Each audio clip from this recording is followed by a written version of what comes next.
Hello guys, the DB Grinder here, back at it again with another video, and this time I'm going to be going over the bird list that I was going to be playing at Pasadena. Most likely this was going to be the exact list. Sometimes you do some tweaks leading up to the days of, but I really was liking how this list was performing. But alright, let's just hop right into it. So it's gonna be a lot of explanation in this. Also, this is the correct way to organize a deck list. Doing monster spell trap does not make sense, as it just looks nice, but you're not organizing the cards on what they do, you're just doing it on how they look, which isn't, like, you could do that if you're not playing competitively, but, I guess honestly I'll just start with the extra deck.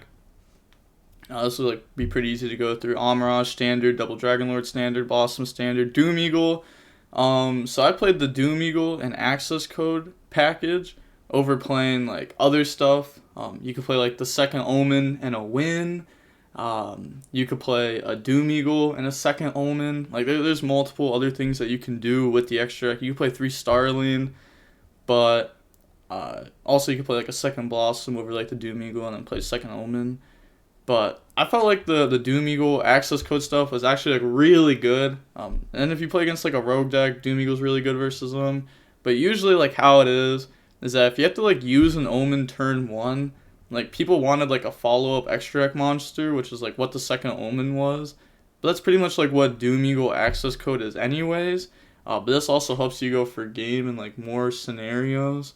And then, like I said, Doom Eagle is also pretty good versus Rogue. And then also just, you can get in, spots to where, Doom Eagle's solid versus, a hero package or something like that.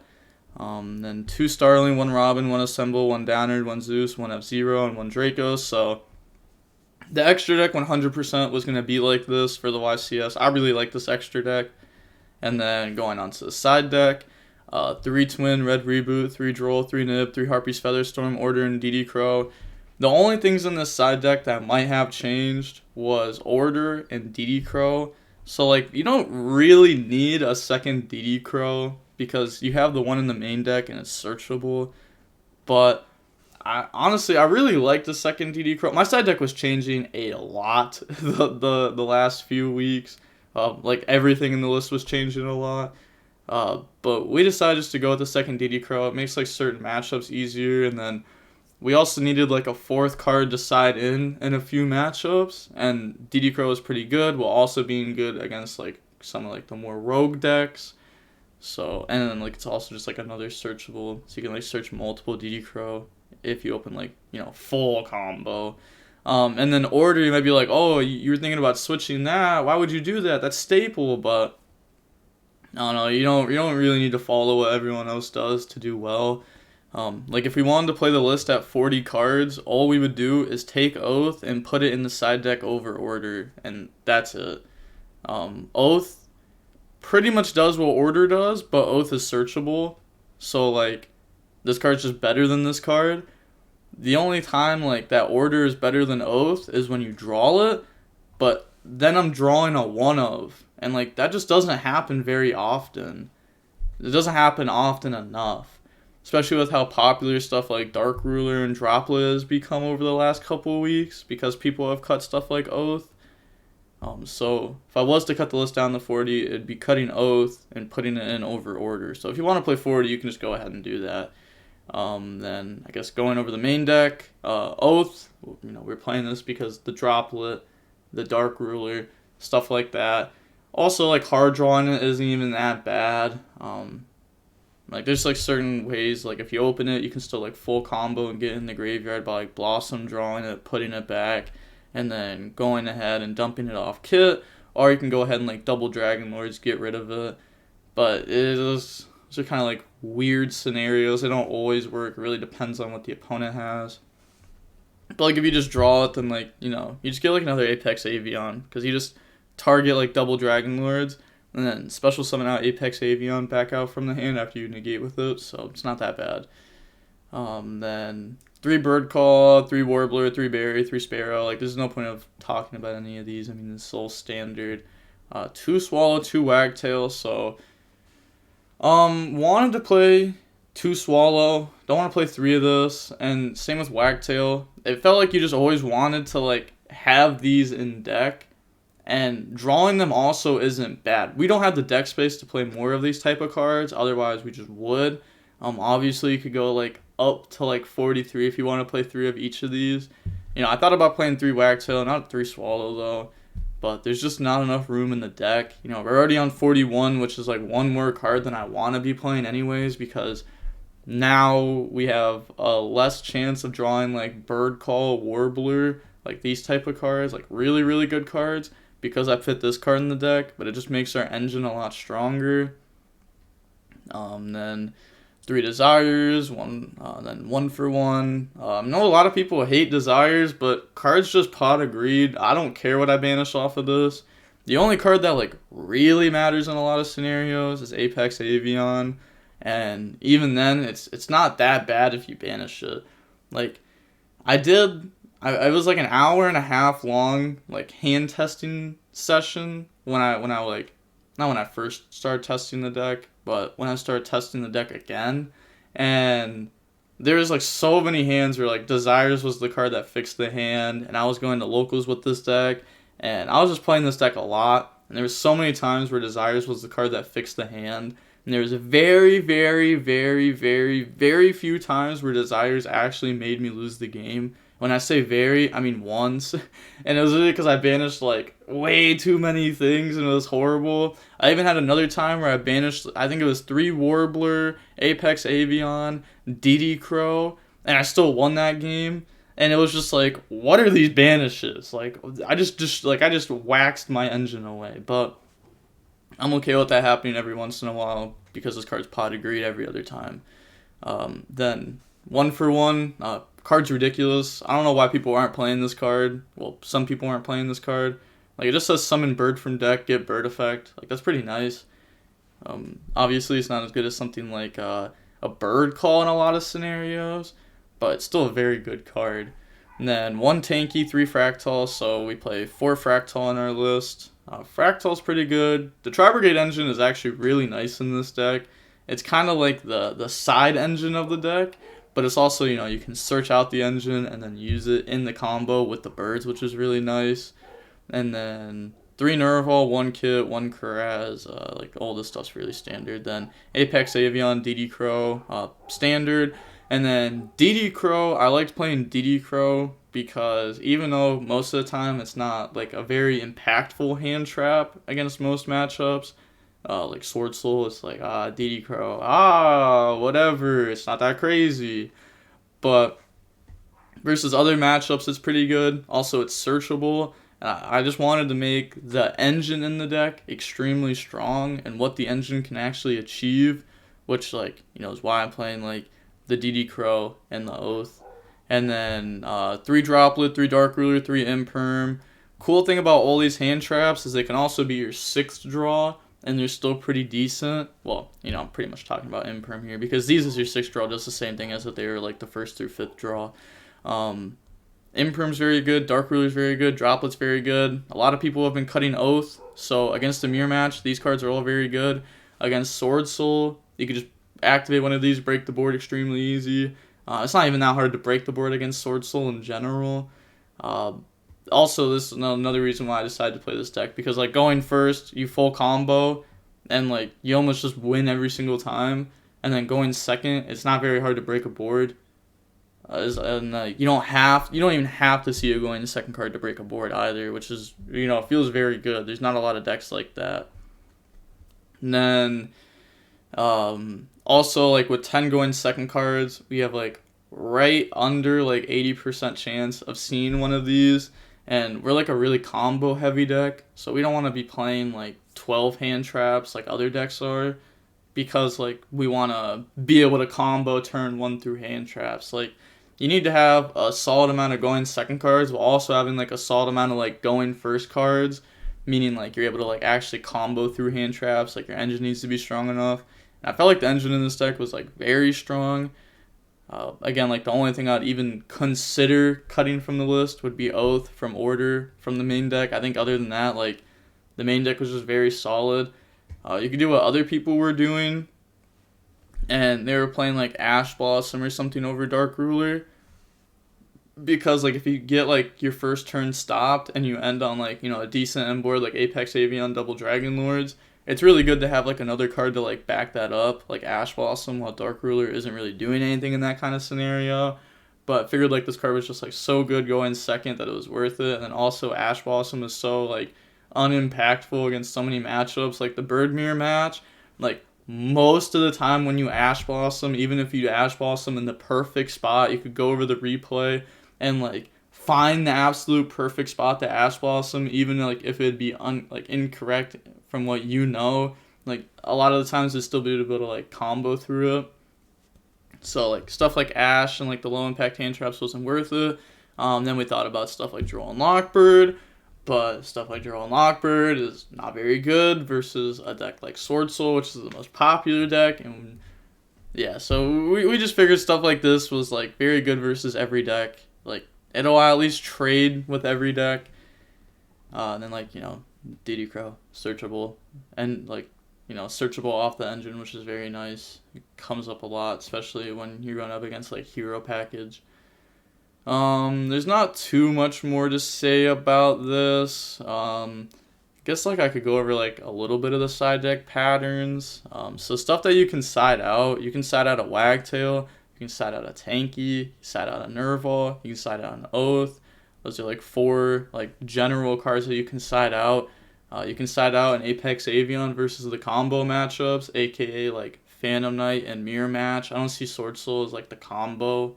I see that more of like, I want to keep Apex Avian in against them. Like I'm breaking their board most of the time. Like let's be real, their end board isn't that crazy. It's usually just like good enough to make it to where like they survive to the next turn and like blah blah blah. But Apex Avian's pretty good. Like you obviously don't want to draw it. Like going second versus Sword Soul, but having it in deck for some more was coming up a lot.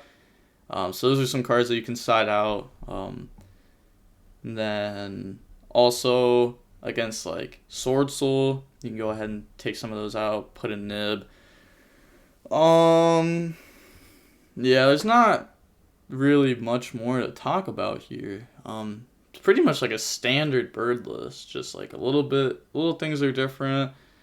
Also, people were like, oh, why would you show off your bird list if I could just go look up someone else's bird list? But it's because a lot of people in their deck profiles don't know how to actually explain cards, and they don't know why their card is in their deck. Like, they just follow what other people do. Like, I don't know. Like, a lot of people just follow what other people were topping with because they were topping with it, but they don't actually understand it. Like, if you look at something like, I don't know, like dotKuro. You shouldn't look at dotKuro as a dotKuro because that's what it says on the card. But the card is actually just, it's a hand trap, it's a searchable hand trap. You should learn the functions of the cards, not what the card looks like, okay? Like, you gotta learn the functions of what your cards do. Which is also why I like organizing my decks like this instead of Monster Spell Trap. I think that's just proper. And you'll always see my deck lists like this no matter what I'm playing. Like even speed duels, my deck lists are like this, but you know, with like 20 cards. I think that's just like that's how I prefer to do it. Like I get it if you don't want to do it because like, you know, it takes a little bit of time to do it until you like learn how to do it extremely quick. But I think it's like better to do it that way. And I'm trying to think if there's like anything else. Also, yeah, Pasadena being canceled, big fat L. I'm down like $400 on stuff, and that doesn't even include like the bird deck I picked up, which means I pretty much picked up birds for locals. L. Local, I don't know, like locals you don't get good testing out of. Like like I get way better testing on DB anyways. You can go through more games quicker. You don't have to buy cards. That's it. That's all you need. Also, like, test hands on DB you can do extremely quick, which I like. And then you can also, like, have a replay and go over it and see if you messed up at all. I know a lot of people want to see replays of me with this deck. I can't really show off, like, the testing replays I did with this deck because a lot of the people I was testing with are still playing in other tournaments, like, I know like DCS, CCS. I don't know if they're doing like the remote duel YCS. I haven't even asked yet. But I know they're playing in tournaments like those, so I can't really go over like replays that I played against them and showed off like what they're playing and stuff. That just wouldn't really be fair for me to do. I thought about showing off like, because I have like the replays of me doing test hands with the deck. I thought about going over that, but that would take a very long time, as I have a lot of different like combos and stuff, and I figured like it just doesn't matter because there's no more events for this season. Like, this is just, again, like every other Yu-Gi-Oh season for the last like 2 years, there just isn't any like big tournaments, like real life YCSs or anything, so like, I don't know. It just really sucks that the YCS got canceled. Like, you feel like if Konami like knew the scenario we would be in right now anyhow, that they would just like not make the event a thing, and if they would make the event a thing, they would just full commit through it. But they decided not to. Sometimes in life, you're either a person that full commits or a person that doesn't full commit. We know which Konami is. But yeah, also, I was gonna pick Bird over Sword Soul. Sword Soul is not like a bad choice for the event. I guess I could go over like what decks I had thought about and why I decided not to play them. Invoked I didn't want to play because the deck just plays way too many bricks. Like, the deck at minimum is playing 4 bricks in it, and I'm not playing a deck with 4 bricks in it at a YCS. Like, I'm trying to top the YCS, and not just top. I'm trying to win. Like, a top 32. Well, I would rather lose my first 3 rounds than to get top 32, because oh my gosh, I don't care about a win-a-mat. I want to like do very, very well. So yeah, I wanted to play a deck that could actually like win the tournament. I don't know. Invoke just didn't feel like that kind of deck. There's too many bricks in it. And then Sky Striker, God no, I was not playing that deck. And then Phantom Knight, it's another deck that we had considered, especially with more people starting to move over to cards like Droplet and stuff, and that deck can just like play through Droplet pretty easily. You know, they don't even have to play the artifact stuff. You still have like Fog Blades set up and everything, which is still nice. And then that deck also can play, like, that deck plays the same amount of hand traps that this deck does. It plays 10 hand traps. So like, but the thing is, like, its engine is not nearly as good going second. And then, thought about Sword Soul. Sword Soul is definitely not a bad choice. It's not the deck I would play, again, like, obviously Bird, but, Sword Soul is not, like, a bad deck by any means. But I didn't want to play that deck. I figured a lot of people would be having Token Collector in their side deck, especially, and that card's pretty good against them. You know, there's definitely, like, ways to play around it. And, like, you just, like, have to know how to beat that card. And then it's not as hard to beat, but it's still a very good card. Low-impact hand traps hurt Sword Soul a lot more than they hurt this deck. Unless, you know, there's, like, an abundance of low-impact hand traps. Then, like, Sword Soul's not playing, but now there is this deck a lot of the time. Sometimes, though, you can play through a lot of low-impact hand traps and still end on, like, multiple interruptions, which feels really, really good when you get to do it. Like, you get hand traps, like, 3-4 times, and then you still end on an end board. It's like, oh, this deck's insane. But that's just because, like, your hand's ridiculous. Like, that's not going to happen every time, but feels good when it happens, for sure. Breaking a board with this deck also was kind of, like, it wasn't that hard because, like, you know, it's like Sparrow into Assembled is ridiculous, and then Downer Zeus, and then Zeus wipe, and then you just combo in main phase 2. You haven't even used your normal summon either, so, like, any Tri Brigade really gets you going. And then, yeah. I feel like there was another deck I was considering. I'm not sure. No, I don't think there was. I think I named off everything. Yeah. No, it really does feel like I'm forgetting a deck, though. There's Bird, there's Sword Soul, there's Phantom Knight, there's Invoked, Striker. That's pretty much like everything I had practically considered. Yeah, but I felt like this deck would have been a good choice for the event. We'll never know if I would have topped or not, unfortunately. Even if I didn't top though, you know, had that speed dual deck on ready, on the go, ready to try to win a giant card. But with all of that being said, I guess if you have like any questions, you could go ahead and comment them down below. Yeah, I'm gonna get this video up tomorrow, which is Friday. Probably gonna post this. It's gonna go up at like 1 p.m. on Friday. I know a lot of people had like tournaments this weekend. They want to like compare their list to my list, so I'll post it to where you could still go ahead and like look at it before turning in your deck list in case if you want to like change anything according to what I was saying. But again, like, you should definitely have like testing with stuff before you play with it. Like, if you've never played with like Oath in your deck, then you probably just shouldn't even be playing this card, even if it is more optimal, just because you'll end up like messing up and stuff. Like, you may as well play the deck that like you're more comfortable with and stuff, or a deck list that you're more comfortable with and stuff. But with all that being said, the DB Grinder signing off. Peace. Have a nice day. Stay safe.